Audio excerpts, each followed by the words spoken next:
Una vez más vamos a abrir nuestras Biblias por el capítulo 12 de la carta de Pablo a los Romanos. Así que Romanos capítulo 12. Mientras que lo buscáis, os recuerdo que cuando comenzamos con el estudio de este capítulo dijimos que lo íbamos a dividir en 3 secciones. Vamos a hacer un poco de memoria. En 3 secciones. La primera la constituían los versículos 1 y 2. En los versículos 1 y 2 de ese capítulo 12 tenemos, decíamos, la base, el fundamento de todo lo que luego nos va a decir el apóstol a continuación. Ahí tenemos el fundamento. Es decir, ahí el apóstol apela a lo que ya nos ha dado Dios y luego con esa base pasa a una serie de casos concretos en todo el capítulo. No están todas las circunstancias ni todos los casos particulares que se podrían detallar, pero en todos ellos tenemos la misma base, que es lo que se recoge en los versículos 1 y 2. Así que versículos 1 y 2, fundamento. Después la segunda sección va desde el versículo 3 hasta el versículo 8. Versículo 3 hasta el versículo 8. Y ahí hemos estado viendo que se habla de la vida cristiana en la Iglesia, de cómo hemos de poner nuestros dones al servicio de la Iglesia, al servicio de los hermanos, para la edificación del cuerpo de Cristo. Eso es lo que tenemos del versículo 3 al versículo 8. Y de nuevo digo, eso que ahí se dice, ese poner nuestros dones para edificación, no para destrucción, evidentemente.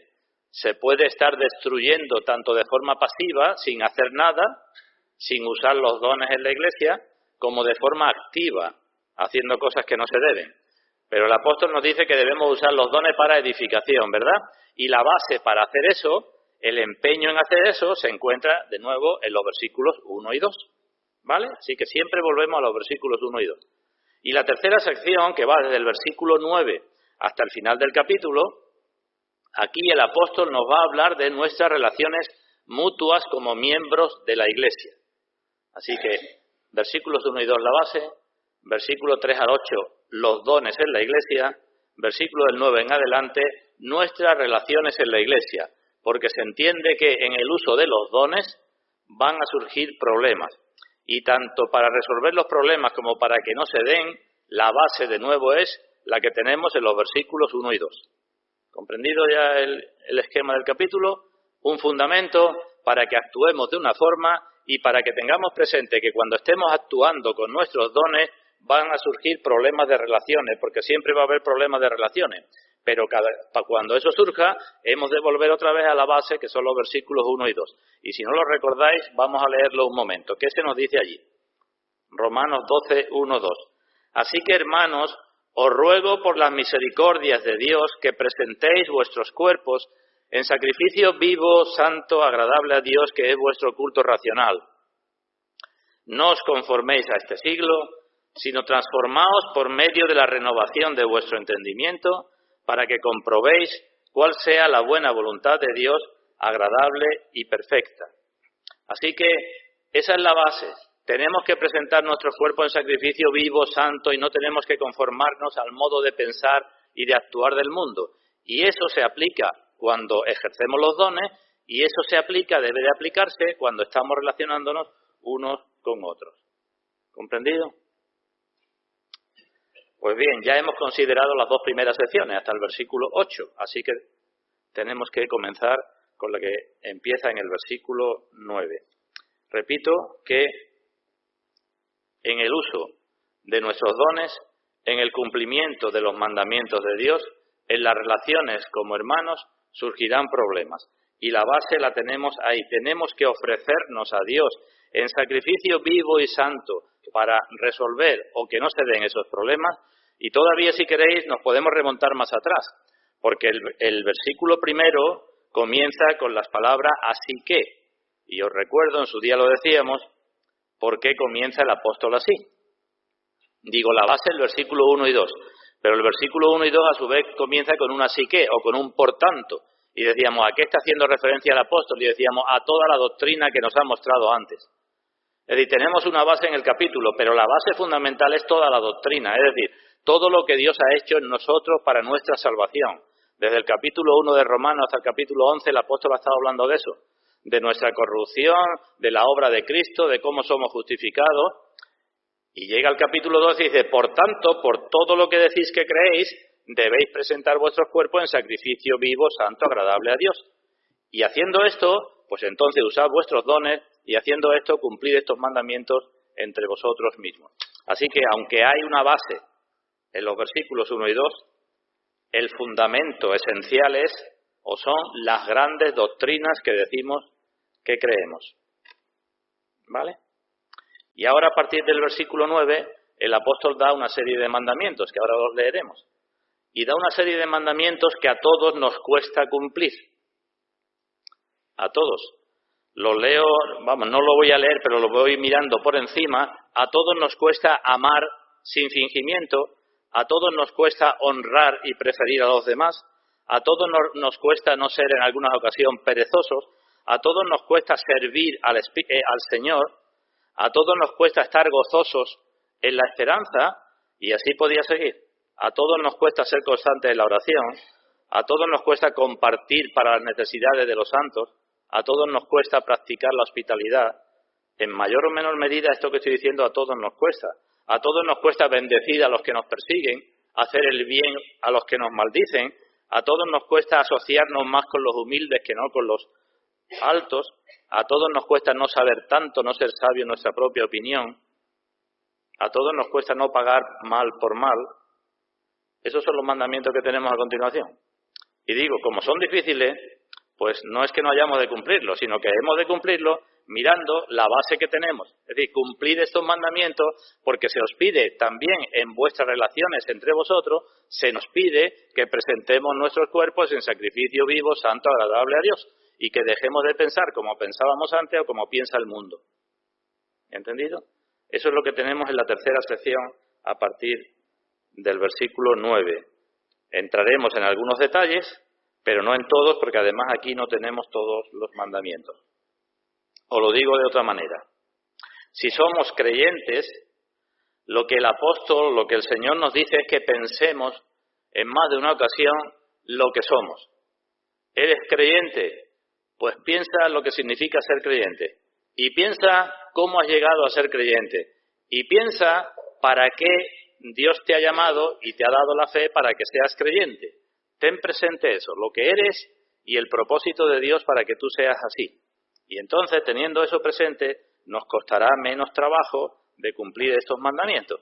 Si nuestro objetivo, como decimos siempre, es glorificar cada vez más a Dios y ser cada vez más obediente, teniendo presente lo que somos y lo que se nos ha dado, pues podremos andar por buen camino. Así que primero la doctrina, siempre la doctrina es fundamental, la doctrina sana, para después decir, pues si esto es lo que crees, no tienes otro remedio más que intentar vivir, esforzarte por vivir de este modo, porque no hay otro tipo de cristianismo. ¿Comprendido? ¿Nos acordamos cómo se llamaban a los hombres y mujeres al comienzo de la iglesia cristiana? Aparece en el libro de Hechos de los Apóstoles muchas veces, tenéis la cita por ahí en la hoja. Se le llamaban los hombres del camino. Aparece en el libro de Hechos. Los hombres y las mujeres del camino. ¿Y qué significaba eso? ¿O por qué se le puso, digamos, ese nombre? ¿Por qué la gente lo conocía así? ¿Por qué se hablaba de los cristianos así? Pues evidentemente no solo por lo que creían, sino por la forma de vivir que tenían e incluso por la forma de morir en que algunas veces morían. Era fácil de que la gente detectaran que eran personas del camino que previamente había marcado el Señor. Pues este es el orden. Si decimos creer, doctrina, tiene que haber práctica, tiene que haber vida, porque como dice Santiago, la fe sin obras está muerta, ¿verdad? Sin estas obras también. No solamente es hacer una obra buena, sino la fe, la verdadera fe, tiene que empeñarse en estas obras. Pues leo el pasaje entero, a partir del versículo 9. Dice ahí la palabra de Dios: el amor sea sin fingimiento, aborreced lo malo, seguid lo bueno, amaos los unos a los otros con amor fraternal, en cuanto a honra, prefiriéndoos los unos a los otros, en lo que requiere diligencia, no perezosos, fervientes en espíritu, sirviendo al Señor, gozosos en la esperanza, sufridos en la tribulación, constantes en la oración, compartiendo para las necesidades de los santos, practicando la hospitalidad. Bendecid a los que os persiguen, bendecid y no maldigáis. Gozaos con los que se gozan, llorad con los que lloran. Unánimes entre vosotros, no altivos, sino asociándoos con los humildes. No seáis sabios en vuestra propia opinión. No paguéis a nadie mal por mal. Procurad lo bueno delante de todos los hombres. Si es posible, en cuanto dependa de vosotros, estad en paz con todos los hombres.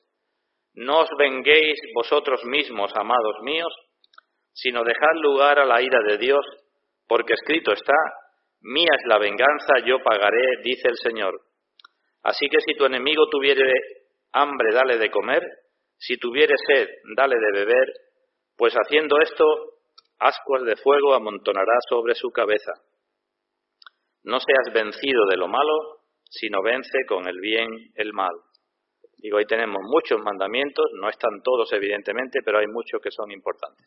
Vamos a orar y vamos a pedir la bendición del Señor antes de entrar en el comentario. Padre nuestro, una vez más te damos gracias porque nos permites estar aquí reunidos, como hemos cantado, conscientes de que estamos en tu presencia, conscientes, aunque quizá en poca medida, de tu amor y del amor de tu Hijo para con nosotros, consciente también de nuestras debilidades, por lo que cantamos, que tu Santo Espíritu nos llene, conscientes también en cierta medida de lo que somos como hijos tuyos, de lo que tú nos has dado y de lo que tú esperas de nosotros.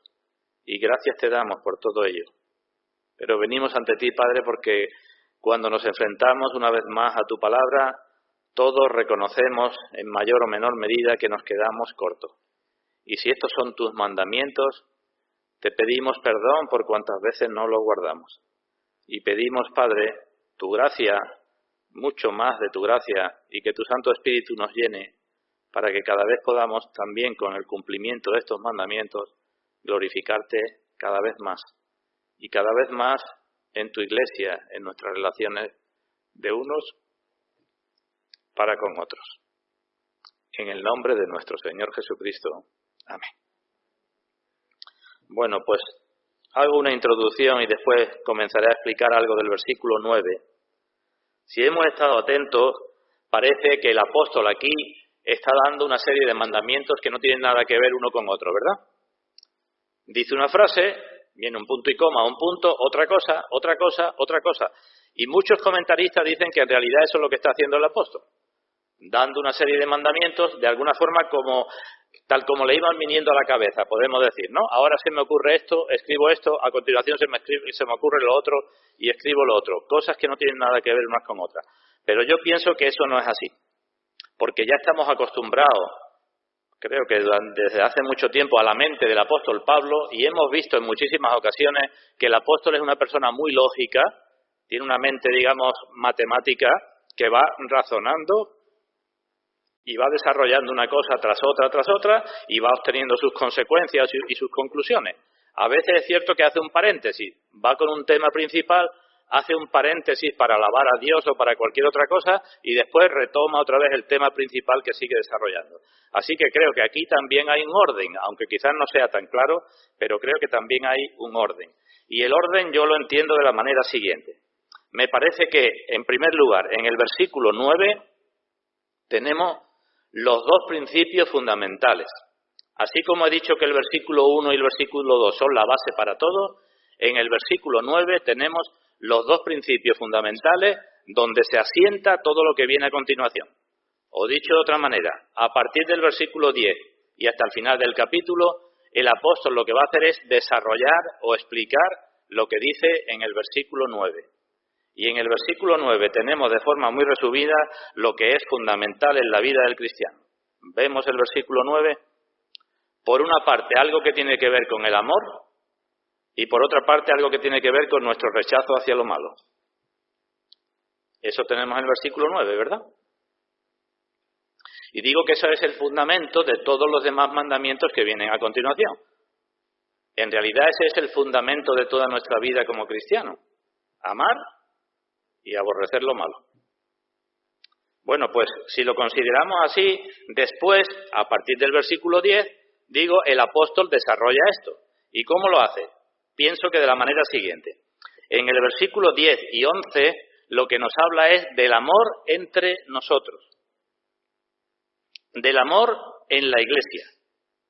Vemos encabezamiento, el amor sea sin fingimiento.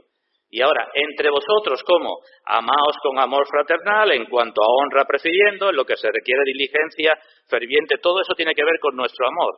En lo que se requiere diligencia no hace referencia a cualquier trabajo que haya que hacer, sino en lo que se requiere diligencia para amar a tu hermano, no seas perezoso. En lo que se requiere servir, ser ferviente. En lo que se requiere mostrar el amor orando por tu hermano, pues sé constante en la oración. Así que, fundamento del amor, versículo 9, amor entre nosotros, un poco explicado en los versículos 10 y 11. Sigo adelante. Versículos 12 y 13.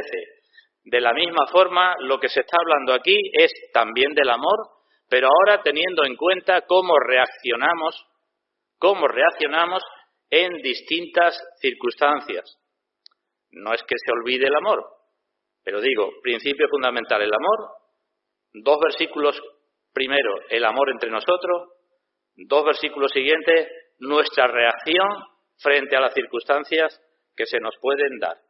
Y ahí tenemos, pues, compartiendo para las necesidades de los santos. No digo que eso no sea mostrar amor, pero puede que se dé esa circunstancia y se nos dice, bueno, pues si se te da esta circunstancia, actúa de esta forma amando. Practicando la hospitalidad, puede que no siempre tenga que practicarla, pero si se te da esta oportunidad, pues muestra tu amor practicando la hospitalidad.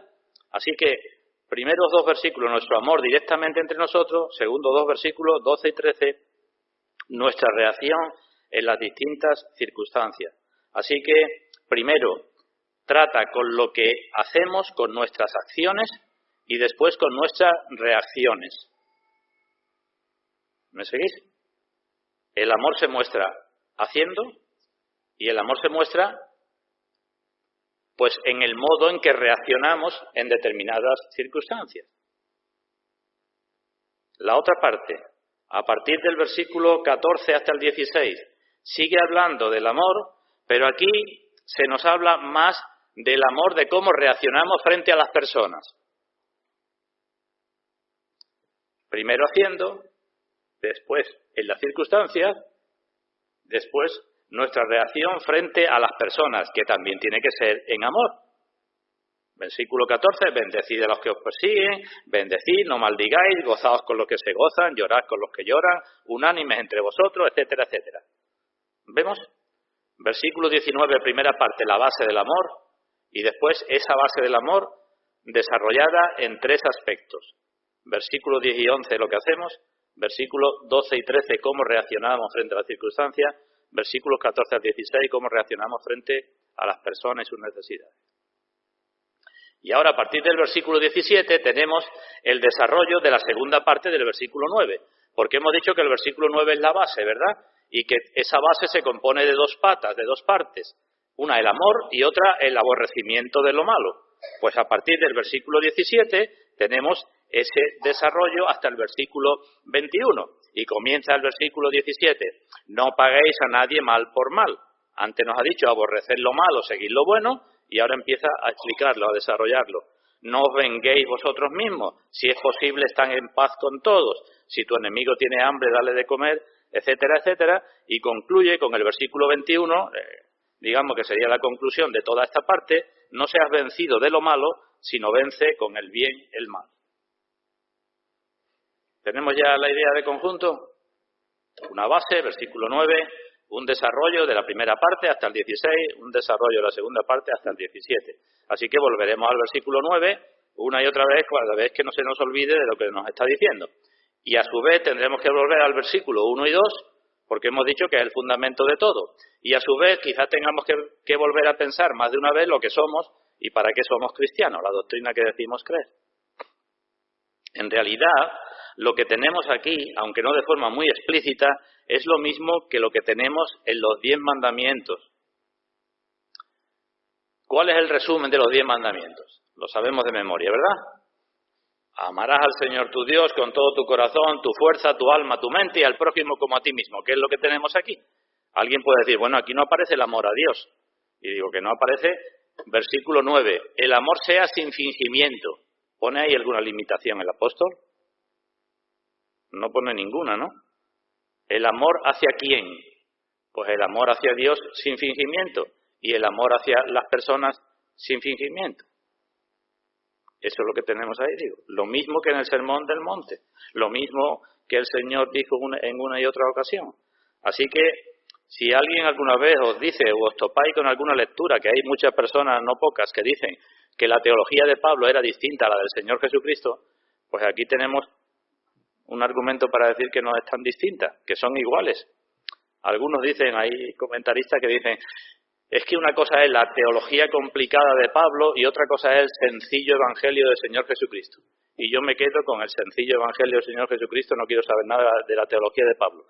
Pero es que no se enfrenta, porque Pablo lo que hace es desarrollar para las iglesias, explicar para las iglesias lo que el Señor Jesucristo dijo en forma muy, muy resumida. Pero no hay ninguna contradicción. Bueno, pues este es el esquema de estos versículos y vuelvo a repetir que es imposible que llevemos esto a la práctica si no tenemos en cuenta que tenemos que presentar nuestros cuerpos en sacrificio vivo, santo, agradable a Dios y que tenemos que pensar de otra manera y no transformarnos al modo de funcionar ni pensar del mundo. ¿Entendido? Si tuviéramos más presente lo que nos ha dicho Pablo en los versículos anteriores, los capítulos anteriores, si tuviéramos más presente lo depravado que somos, nuestra depravación y nuestra incapacidad para hacer la voluntad de Dios, si tuviéramos más presente de que como personas naturales no somos capaces de agradar a Dios, si tuviéramos más presente de que somos salvos por gracia, si tuviéramos más presente de que hemos sido llamados eficazmente por el Espíritu Santo porque nosotros ni queríamos ni podíamos, si tuviéramos más presente que hemos sido justificados por gracia, no solamente perdonados, sino que se nos ha dado la justicia perfecta del Señor Jesucristo, si tuviéramos presente que hemos sido adoptados como hijos de Dios, que nuestra salvación es segura porque está en las manos de Dios, si tuviéramos presente todo eso, si tuviéramos presente que hemos sido salvos para perder nuestra vida, porque es lo que dice el Señor, ¿verdad? ¿No dice eso? El que quiera salvar su vida la perderá, el que pierda su vida por mí. Si tenemos presente que hemos sido salvados para perder nuestras vidas y llevar nuestra cruz cada día, si tuviéramos todo eso presente y lo interiorizamos, nos costará menos trabajo andar por el camino del cumplimiento de estos mandamientos. Porque perdemos la vida cuando practicamos estas cosas que aquí se dicen. Pero es que a eso hemos sido llamados. Os lo digo de otra manera. Una pregunta. ¿Son difíciles estos mandamientos o los mandamientos de Dios en general? Yo acabo de decir no hace mucho, nos cuesta. ¿No he dicho eso? Y ninguno me habéis corregido, ¿verdad? Yo he dicho, nos cuesta bendecir a los que nos maldicen. Nos cuesta practicar la hospitalidad. Nos cuesta compartir para las necesidades de los demás. He dicho eso, ¿no? Entonces repito la pregunta, ¿los mandamientos de Dios son difíciles? Y decimos, son difíciles, para nuestra naturaleza vieja es difícil, son difíciles, pero no son gravosos.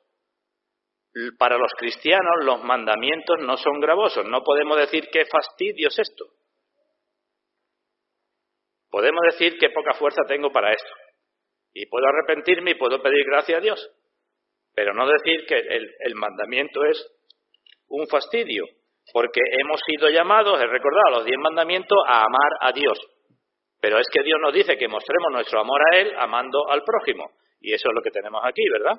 Así que si nos esforzamos con esto, estamos obedeciendo a Dios, estamos amando a nuestro prójimo.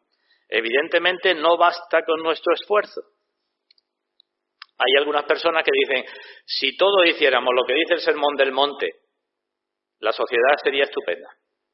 Si todos cumpliéramos estos mandamientos, viviríamos muy bien. Pero los que dicen eso muchas veces dicen, pero sin Dios. No nos hace falta Dios, vamos a esforzarnos nosotros para hacer estas cosas. Y decimos, eso es una falsedad y eso es imposible. Con nuestras propias fuerzas no podemos hacer esto que está aquí. Pero es que los cristianos ya no tenemos solo nuestras propias fuerzas, no se nos ha dejado a nosotros mismos, ¿verdad? Y si nuestro deseo es obedecer cada vez más a Dios y glorificarlo cada vez más, pues nos empeñaremos en esto, nos esforzaremos y pediremos gracia para ello. ¿Vale? ¿No se nos dice en la carta a los hebreos que nos acerquemos confiadamente al trono de la gracia? ¿Para qué? Para alcanzar misericordia. ¿Misericordia qué? Misericordia perdonadora cada vez que no hago los mandamientos que tengo que hacer. Acércate o me debo acercar al trono de la gracia para ser perdonado y alcanzar la misericordia de Dios cada vez que no voy por ese camino. ¿Y para qué más se nos dice? Para alcanzar también gracia, ¿verdad? Para alcanzar gracia y misericordia. Perdón que necesitamos y gracia que necesitamos para que nuestra obediencia sea cada vez más perfecta. Bueno, tenemos ya la idea de conjunto, ¿verdad? Pues vamos a empezar a hablar de la primera parte del primero de los versículos, del versículo 9. El amor sea sin fingimiento. Vamos a desarrollar eso un poco. Otras versiones dice el amor sea sin hipocresía. Digo lo de otras versiones para que cojamos la idea. El amor sea sin disimulo o el amor sea sincero. Distintas formas de decir lo mismo. Sin fingimiento, sin hipocresía, sin disimulo, sincero. Y digo que, en realidad, esta parte con la parte siguiente del mismo versículo constituyen todo lo que tiene que ser nuestra vida cristiana. Bueno, pues hablamos del amor. En primer lugar digo, ¿es el amor contrario a la ley de Dios? Y decimos, claro que no, porque la ley es una ley de amor que ha dado el Dios de amor. Y cumpliendo la ley estamos amando a Dios. Así que no es el amor contrario a la ley de Dios. Algunos dicen, bueno, pues la ley ya no importa. Pues ¿cómo que no importa? Si el cumplimiento de la ley es el amor. Si tenéis abierto la carta a los Romanos, en el capítulo siguiente, en el capítulo 13, podemos leer un par de versículos. El versículo 8, Romanos 13:8, dice, no debáis a nadie nada, sino el amaros unos a otros. Eso es lo que nos debemos unos a otros, amarnos unos a otros. Y ahora dice, porque el que ama al prójimo ha cumplido la ley. Y en el versículo 10 dice, el amor no hace mal al prójimo, vuelve otra vez a lo del capítulo 12, ¿verdad? No hacer el mal, aborrecer lo malo. El amor no hace mal al prójimo, así que el cumplimiento de la ley es el amor. Así que el amor es el cumplimiento de la ley. ¿Pero de qué manera? Y hemos de tener cuidado para no caer en lo mismo que cayeron los escribas y fariseos. Yo pregunto a vosotros que conocéis un poco la Biblia, ¿cumplían la ley los escribas y fariseos? ¿Qué le dice el Señor? Cumplían la letra de la ley, se quedaban en la letra de la ley, cumplían lo externo de la ley, y a la ley le añadieron 500 mandamientos, tanto positivos como negativos. Pero el Señor, ¿qué les dijo? Hipócritas, ¿verdad? Porque diezmáis la menta, el eneldo, el comino, y os olvidáis de lo que es más importante de la ley, la misericordia, la justicia, el amor y esas cosas. Así que, por tanto, el amor es el cumplimiento de la ley, pero hemos de cuidarnos para no caer y quedarnos tranquilos solamente con las acciones. Porque el Señor ve lo que hay en el corazón. ¿Entendéis lo que estoy diciendo? Yo puedo, de más o menos mala gana, practicar la hospitalidad y decir, ya estoy cumpliendo este mandamiento. Pero no me debo quedar como cristiano en la acción. Lo que tengo que tener presente, dice Pablo en todo esto, es la relación entre nosotros. ¿Cuál es el motivo por el que hago o no hago ciertas cosas? Eso sería lo primero. ¿Vale? Cumplimiento de la ley, pero cuidado con mirar solamente las acciones. Tenemos que mirar nuestros corazones. En segundo lugar, la otra cosa que quiero destacar aquí, la palabra que utiliza el apóstol aquí para amor, los que sabéis un poco más de la Biblia, os lo preguntaré. ¿Qué palabra os parece que utiliza aquí el apóstol para amor? En la Biblia aparecen distintas palabras que en nuestro idioma todas son amor, distintas. cada una con un nivel distinto.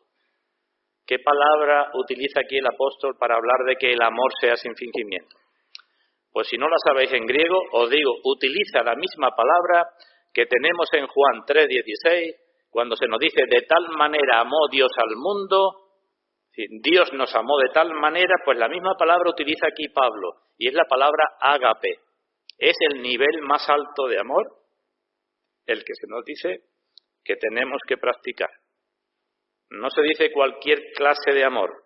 Hay otros amores a niveles más bajos. En el versículo 10, por ejemplo, he leído que dice, amaos los unos a los otros con amor fraternal. Hay un amor fraternal, hay un amor filial, hay un amor de padre a hijo, pero el amor ágape está por encima de todo eso. Pero ese es el que se nos pide. No se nos dice amad de otra manera, sino que vuestro amor sea así. Y recuerdo, porque muchos quizás lo sepáis, ¿qué incluye esta palabra ágape? ¿Qué clase de amor es el amor ágape? ¿Cómo es este amor? Pues bien, el amor ágape es un amor incondicional. Sabemos lo que es esto, ¿verdad? Un amor que ama sin condiciones, no porque me caigan mejor, ni porque sean listo, ni guapo, ni rico. El amor ágape es un amor incondicional. Es un amor sin reservas. Y es un amor que tenemos que practicar por las misericordias de Dios. Presentad vuestros cuerpos por las misericordias de Dios para amar así. ¿Entendido? El amor ágape es un amor que ama a pesar de que la persona no merezca ser amada. Ese es el amor ágape. El amor ágape no habla tanto de lo que hace porque está ocupado amando. El amor ágape, como dice Pablo en otro sitio, es el vínculo perfecto. El amor ágape es el que está centrado en las necesidades de la persona que ama, y está dispuesto a pagar lo que sea con el fin de suplir esas necesidades. Ese es el amor ágape. El amor ágape es un amor que depende de la voluntad, que ama porque quiero amar. No depende de los sentimientos. A veces no me sale. Pero si quiero amar, mi voluntad tiene que estar por encima de mis sentimientos y decir voy a amar. Y voy a amar intentando suplir la necesidad de la persona, aunque para eso tengo que pagar un precio muy alto. ¿Entendemos? El amor ágape no es ser amable, no es hacer o decir lo políticamente correcto. Eso es una cosa muy externa, muy superficial. El amor ágape es algo muy profundo. No es un amor sentimental, repito, no depende de los sentimientos, ni depende de las emociones. Porque si depende de los sentimientos, de las emociones, ¿qué le pasa al amor? Que se acaba. ¿No? Es lo que vemos en nuestra sociedad. Ponemos cualquier programa de televisión y salen 2 o 3 hablando, es que a mí se me acabó el amor. ¿Por qué se te acabó el amor? Porque nunca has amado de esta forma. Porque has tenido otro tipo de amor basado en tus sentimientos, basado en tus deseos, basado en lo que sea. Pero cuando una persona ama con amor ágape, no puede decir que ese amor se acaba, porque eso no se acaba, porque depende de mi voluntad. Y yo quiero seguir amando a esa persona, sea como sea, se lo merezca, no se lo merezca, yo quiero hacerle el bien a esa persona. Ese es el amor ágape. Así que no confundamos nosotros el amor que nos pide el Señor. No hace falta explicarlo más. Pero yo mismo, y no sé si me equivoco cuando digo que vosotros también, cuando se me habla de este tipo de amor y cuando Dios dice que yo debo de amar así, mi sentimiento es de tristeza, igual que fue el del apóstol Pedro cuando el Señor Jesucristo le hizo aquellas 3 preguntas. ¿Nos acordamos? Juan capítulo 21. El Señor resucitado se acercó a Pedro y le dijo por 2 ocasiones. Primera, Pedro, ¿me amas? Pero le dijo con este amor ágape. ¿Tú a mí me amas con amor ágape? Y Pedro dijo, yo no. ¿Qué dijo Pedro? Le dijo, yo te amo, pero con el amor fileo, con el amor fraternal. No era capaz de decirle que lo amaba con este tipo de amor. Y en la tercera ocasión, después lo veremos, si acaso, en la tercera ocasión el Señor le dijo, Pedro, me amas, pero ya no utilizó la palabra ágape, sino utilizó la misma palabra que estaba respondiendo Pedro. Y cuando ya bajó el listón Dijo, Pedro, ¿tú me amas con amor fileo, con amor fraternal, con amor filial? Entonces Pedro dijo, sí, con ese amor te amo.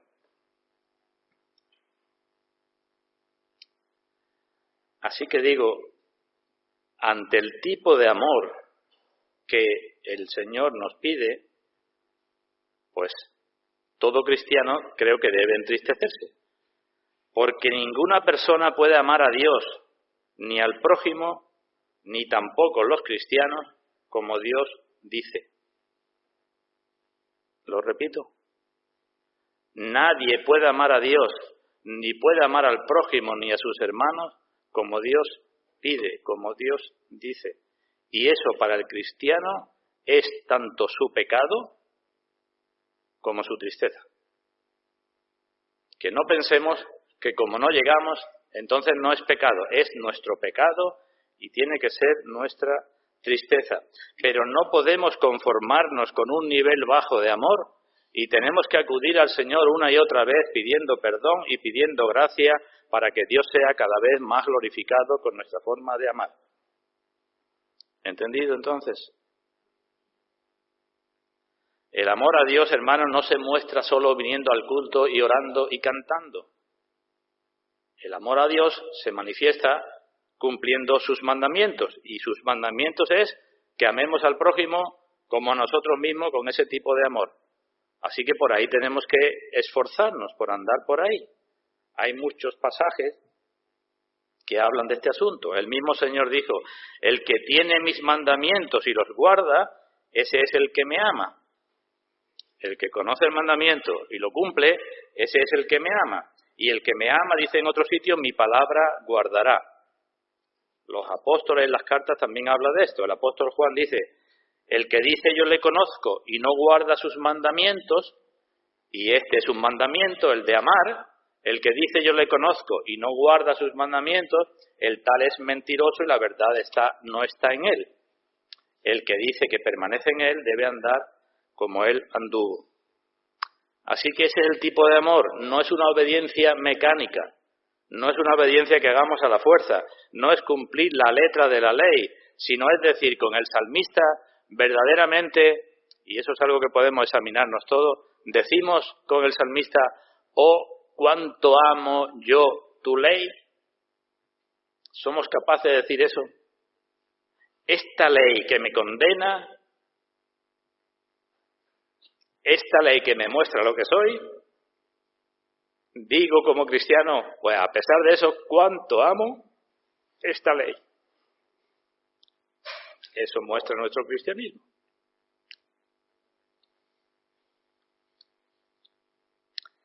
Bueno, pues ya sabemos lo que es el amor que se nos pide. Y Pablo dice, a continuación, el amor sea sin fingimiento. Y he dicho que eso es sin hipocresía, sin disimulo, ¿verdad? Un amor verdadero. Es decir, tenemos que tener cuidado para no engañarnos a nosotros mismos cuando decimos que amamos, ni para engañar a los demás cuando decimos que estamos amando. Eso significa, ¿no?, que sea sin fingimiento. Porque a Dios no lo vamos a engañar, ¿no? Dice Pablo en otra de sus cartas, no os engañéis. Y podríamos añadir, ni intentéis engañar a los demás. No os engañéis porque Dios no puede ser burlado. Todo lo que el hombre sembrare, eso también se segará. Así que no podemos conformarnos, no digo ya intentar conscientemente, pero no podemos conformarnos diciendo o engañándonos a nosotros mismos con que amamos demasiado. Acerca de este asunto, os digo una frase de Lutero que creo que son muy acertadas. Este hombre decía, así como ninguna cosa debe estar más libre de hipocresía que el amor, ¿estamos de acuerdo con eso? Ninguna cosa debe estar más libre de hipocresía que el amor, dice, tampoco ninguna cosa está más viciada por la hipocresía que el amor. Ninguna cosa debe estar más libre de hipocresía que el amor. Pero cuidado, porque ninguna cosa está más viciada por la hipocresía que eso que decimos amor. Y otra frase de este hombre decía, nada detesta a la hipocresía tanto como el amor. El verdadero amor aborrece la hipocresía. Nada detesta tanto a la hipocresía como el amor.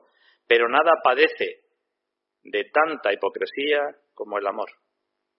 Nada la aborrece tanto como el amor, pero nada padece de ella como el amor. Así que el amor, no hace falta leeros tantos pasajes, pero Juan también dice, sabemos que hemos pasado de muerte a vida en que amamos a los hermanos, ¿verdad? El que no ama a su hermano permanece en muerte. Y todos esos pasajes que estoy citando y otros muchísimos, en todos aparece la palabra ágape, la que yo he dicho antes. Os lo digo de otra manera. Aquella persona que no muestra algo de amor ágape hacia los demás, puede decirse que no es cristiana o que su cristianismo está todavía muy en ciernes. Es muy poco cristiana, no se ha enterado todavía lo que significa el cristianismo. Porque eso es lo que se espera de nosotros. En la Biblia aparecen muchos hipócritas que fingieron amar. ¿Nos acordamos de alguno?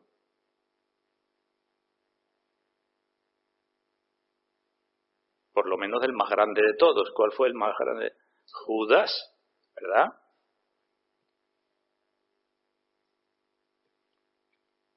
Su amor fue con completo fingimiento, pero aparecen otros también, que se acercaba a alguien para darle un beso y le metía por la quinta costilla el puñal. Así que Dios no puede ser burlado. Y no debemos engañar a nosotros mismos justificándonos a nosotros mismos o justificándonos delante de las personas. Porque el Señor dice, vosotros sois los que os justificáis a vosotros mismos, pero Dios conoce vuestros corazones. Y no hay cosa creada que no sea manifiesta en la presencia de Dios. Por tanto, si el amor es la suma de la virtud y la hipocresía, podemos decir, es el resumen de todo el vicio, no podemos intentar unir las dos cosas, la hipocresía y el amor. Así que el amor sea sin fingimiento. Pero no solamente el amor cristiano tiene esta parte negativa, el amor sea sin fingimiento, sino que el amor cristiano tiene una parte positiva que es todavía mucho más importante.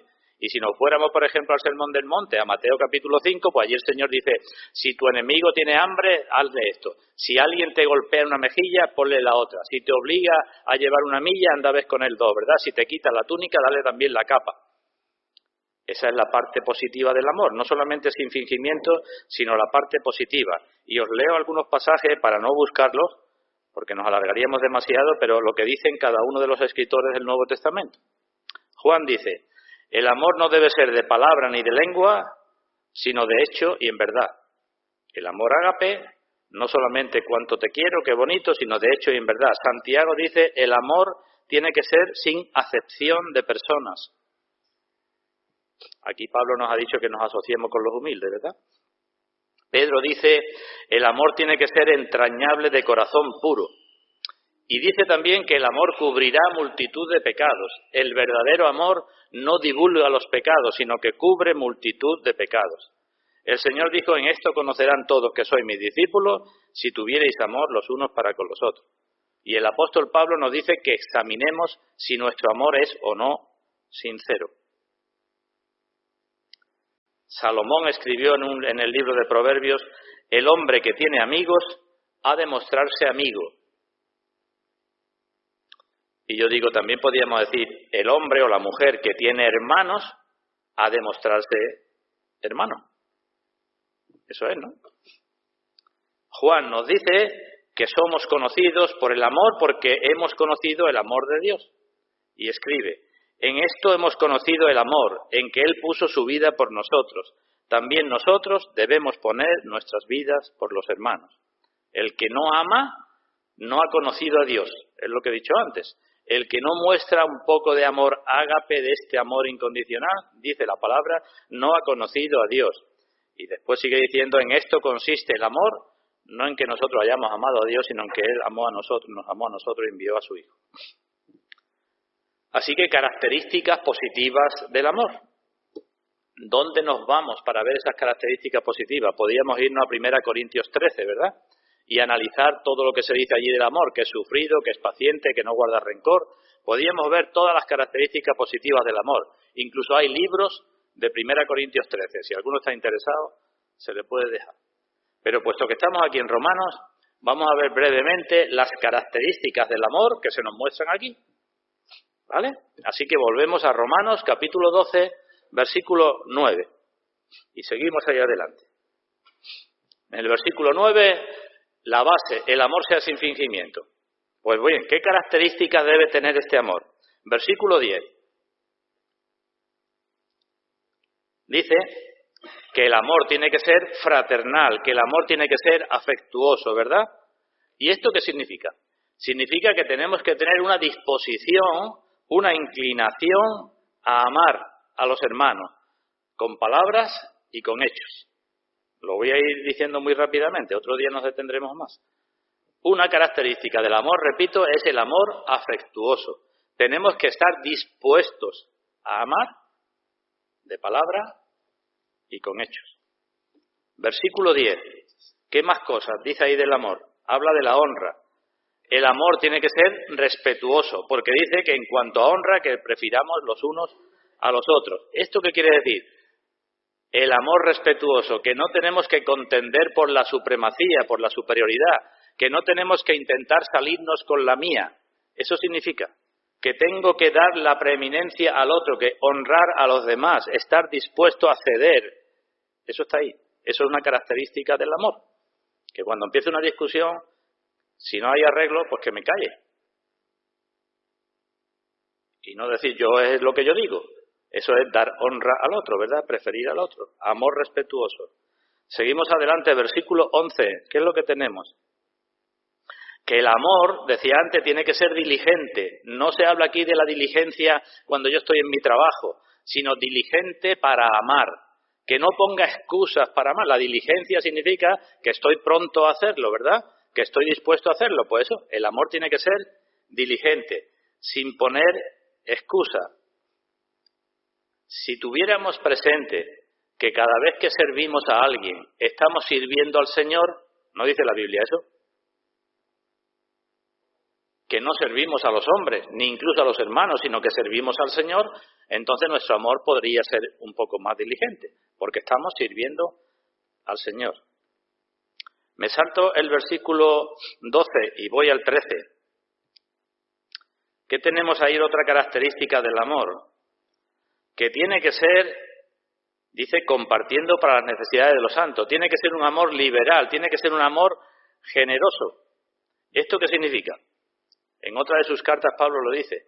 Esto significa que hemos de mentalizarnos que parte de nuestro trabajo tiene que ser para satisfacer las necesidades de los necesitados. Os lo digo un poco más, ahondo un poco más.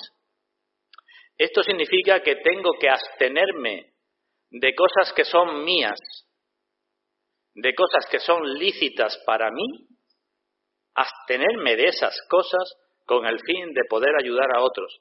De cosas que hago, de cosas que compro, de cosas que como, de sitios que frecuento, tengo que abstenerme voluntariamente para poder ayudar a otros. Este es el amor ágape. ¿O no dijo el Señor a quién estamos siguiendo? ¿No estamos siguiendo a uno que no tenía donde reclinar la cabeza? ¿Entendemos esto, hermano? Esto da lugar para muchas cosas. Lo que tenemos, ¿de quién es? Decídmelo vosotros. Todo lo que tenemos, ¿de quién es? Decimos, del Señor, ¿no? Pues entonces tenemos que desarrollar la mente de Cristo para no decir, ya le he dado al Señor mi cuota, lo demás hago con ello lo que me da la gana. Eso no es el amor ágape. El amor ágape es, voy a tomar de lo que me da el Señor lo que necesito y lo demás es para el Señor. Ese es el listón, hermano. Yo no lo voy a rebajar. Ni el Señor tampoco. He dicho antes, pero eso para mí no es gravoso. Eso es mi tristeza. Pero quiero andar por ese camino. Versículo 15. Tiene que ser un amor empático, ¿verdad? Que se goce con los que se gozan y que llore con los que lloran. Esa es otra característica del amor. ¿Y eso qué significa? ¿Qué implica necesariamente? Pues que tengo que estar cerca del que se goza y del que llora, porque si no, no sé ni cuándo se goza ni cuándo llora. Ese es el amor que se me pide, ¿verdad? No es cuestión de que alguien venga llorando o me llame por teléfono con una carga muy grande. No le voy a decir entonces no te atiendo, ¿no? Es cuestión de que esté más pendiente del llanto de otras personas, de los problemas de otras personas. Versículo 16. El amor que se nos pide es un amor que busca la unidad, unánimes entre vosotros. Busca la unidad, se esfuerza por mantener la unidad y cuando se rompe la unidad hace todo lo posible para restaurar esa unidad. Eso significa, ¿verdad? Podemos no estar de acuerdo en ciertas cosas, pero en lo que tenemos que estar de acuerdo es en el amor entre nosotros. Sigo adelante con el versículo 16. Este amor tiene que ser un amor condescendiente, no altivos, dice, sino asociando con los humildes. El cristianismo es sinónimo de humildad. Si falta humildad, falta cristianismo. Y el cristiano que crece, crece en humildad. ¿Y esto qué significa asociando con los humildes? Pues significa estar dispuesto a hacer las cosas más humildes, las cosas más bajas, estar dispuestos a hacerlas por el amor a los demás y estar dispuesto a asociarme y a estar con los más humildes. Esto es otro problema también en las iglesias. Asociándoos con los humildes. Porque se entiende que ya con los que no son humildes, con los que tienen un rango más alto, ya tendemos a asociarnos sin problema. Así que un amor condescendiente. Versículo 17.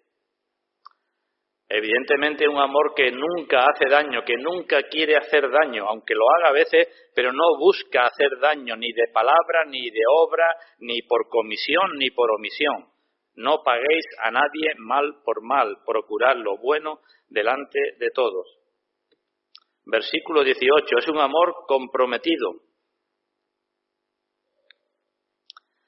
Si es posible, lo que da a entender que siempre no es posible, pero si es posible, tenéis que hacer todo lo que podáis para mantener la paz, para estar en paz con todos, para mantenerla. Y si se rompe, para volverla a restablecer esa paz.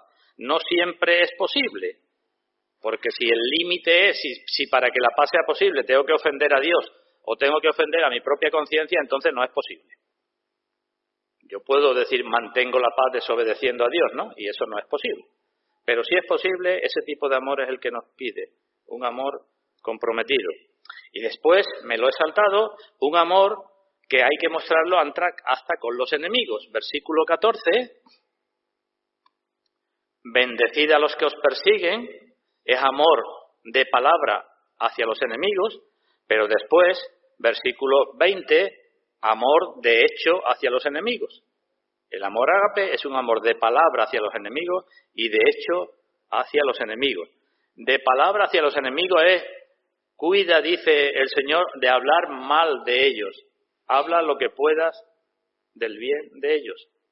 Y cuando hables con ellos, háblales con respeto, aunque sean tus enemigos. Y pide a Dios por ellos. Y después, con los hechos, dispuesto siempre a perdonar. Si tu enemigo tiene hambre, dale de comer. Si tiene sed, dale de beber, etcétera. Así pues, amor sin fingimiento y después desarrollado. Y este tipo de amor, porque se nos pide presentar vuestros cuerpos en sacrificio vivo, santo, agradable a Dios. Esto es a lo que estamos destinados los cristianos, hermanos. Y hemos de pedir gracia para andar por ese camino y esforzarnos y pedir al Señor una y otra vez que el Espíritu Santo se derrame en nuestros corazones. Ya estáis cansados, pero me vais a permitir un pensamiento final. Vamos a ir al Evangelio de Juan, a la cita que he dicho antes, de aquella conversación del Señor resucitado con el apóstol Pedro. Juan capítulo 21. No leo desde el comienzo, pero como he recordado hace un momento, el Señor le preguntó 3 veces a Pedro. Leo lo que tenemos en el capítulo 21 de Juan, versículo 17.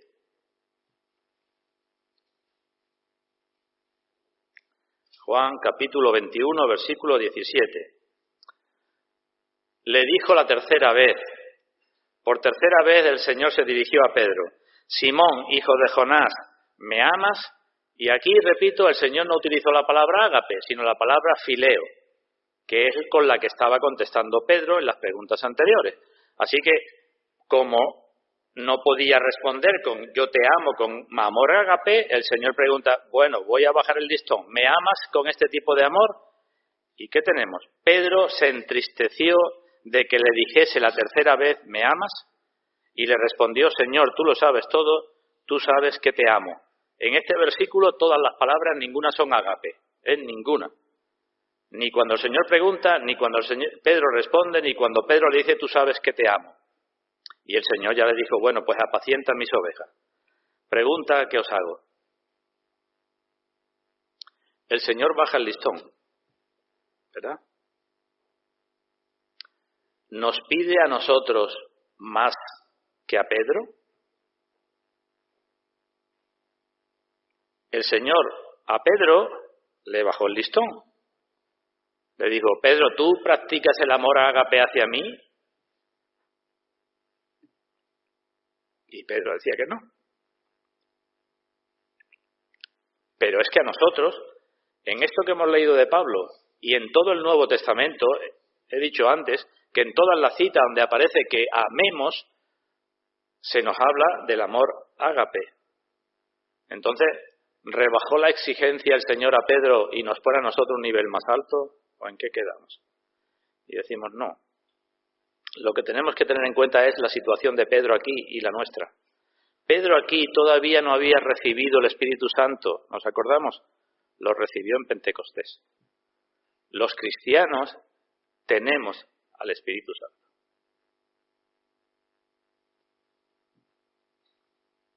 Y Pedro, cuando en sus cartas habla del amor, ya no habla más del amor fileo, habla del amor ágape. Y cuando dice el amor, cuando Pedro exhorta a los cristianos, dice el amor cubrirá multitud de pecados. Está hablando del amor ágape. Si Pedro está reconociendo, yo antes no era capaz de hacer esto, pero ahora tengo que funcionar así y os digo que vosotros también tenéis que funcionar así. Dice Romanos capítulo 5 que el amor de Cristo, el amor de Dios ha sido derramado en nuestros corazones por el Espíritu Santo que nos fue dado. Y hemos de acudir a eso una y otra vez pidiéndole al Señor que derrame más de ese amor en nuestros corazones. El amor de Dios, el ágape de Dios se derrama en nuestros corazones por el Espíritu Santo que nos fue dado. Y así mostramos el fruto del amor, el fruto del Espíritu, perdón. ¿Cómo empieza el fruto del Espíritu? Gálatas capítulo 5. El fruto del Espíritu es... ¿Cuál es el primer fruto? Amor. ¿Qué clase de amor? Si vais a la concordancia en griego, el amor ágape. El fruto del Espíritu, si tú sabrás que eres cristiano y que estás andando en el Espíritu, cuando manifiestes un poco o un mucho o cada vez más de amor ágape. Pablo escribió una vez, tenemos este tesoro en vasos de barro para que la excelencia del poder sea de Dios y no de nosotros.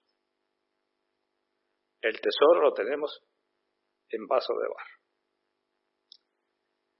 Pero dice Pablo, estamos atribulados en todo. Nosotros podíamos añadir, además de las tribulaciones externas, estamos atribulados por lo poco que amamos. Pero Pablo dice, estoy atribulado, pero no angustiado. En apuro, por la misma causa, pero no desesperado. Perseguido, ¿por qué? Por mi naturaleza vieja que tiende hacia lo malo, pero no estoy desamparado ni destruido. Llevando siempre por todas partes la muerte de Jesús, la muerte de mi vida, para que la vida de Jesús se manifieste también en nuestros cuerpos mortales. Pues esto es lo que se nos pide, hermanos. Y ante esto, ¿qué tenemos que hacer? Lo he dicho antes, orar a Dios. Y si queréis, os voy a leer para terminar unos fragmentos que me han parecido oportunos de oraciones de antiguos puritanos, de antiguos hombres de Dios. Os invito, si queréis, a que me acompañéis, a que cerréis vuestros ojos. Yo la voy a leer despacio y que la hagáis vuestra. Pero si no queréis cerrar vuestros ojos, no hacerlo. Simplemente voy a leer oraciones de hombres de Dios de otro momento, de otra época, en relación con este tema y este asunto del amor. No es que por leer oraciones ya seamos más santos, ¿verdad? Pero las oraciones que otros han escrito pueden servirnos para nosotros si nos metemos en el espíritu de la oración. Os leo alguna de ellas. Padre eterno, tu bondad sobrepasa todo entendimiento. Pero yo soy vil, mezquino, desdichado y ciego. Mis labios están prestos a confesar, pero a mi corazón le cuesta sentir, y mi carácter se muestra reticente a la enmienda. Te presento mi alma, rómpela, hiérela, doblégala y amóldala. Desenmascara la deformidad del pecado para que no lo soporte, lo abomine y lo rehuya. Oh mis grandes pecados que moran en mí. Destruye, oh Dios, el huésped oscuro que hay en mi interior. Sin embargo, no me has dejado aquí privado de gracia. La cruz sigue en pie y cubre mis necesidades en los momentos más difíciles del alma. El recuerdo de mis grandes pecados y mis caídas trae de nuevo a mi memoria tu gran ayuda, tu apoyo desde el cielo, la gran gracia que salvó a un miserable como yo. Dame más de ella. Tu voluntad es que te ame con todo mi corazón, alma, mente y fuerzas, y al prójimo como a mí mismo. Pero no soy suficiente para estas cosas. En mi alma, por naturaleza, no hay un amor puro, que el Espíritu me acerque más a ti y a tus caminos. Dispón todos mis caminos según tu santa palabra, y haz que tus mandamientos sean el gozo de mi corazón. Que crezca en tu amor y lo manifieste a las personas. Espíritu de amor, hazme como el amante Jesús, para que resplandezca ante los hombres para tu gloria. Señor Jesús, concédeme amarte y abrazarte, aun cuando en tiempos tomé la codicia y el pecado entre mis brazos.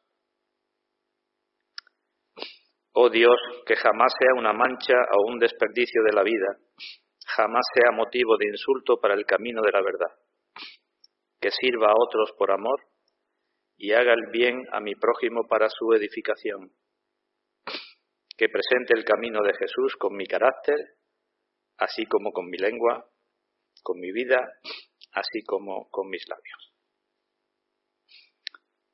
Pues hermanos, que Dios bendiga su palabra y nos conceda también a nosotros estas peticiones, si verdaderamente es nuestro esfuerzo y el empeño de nuestros corazones. Pues que así sea.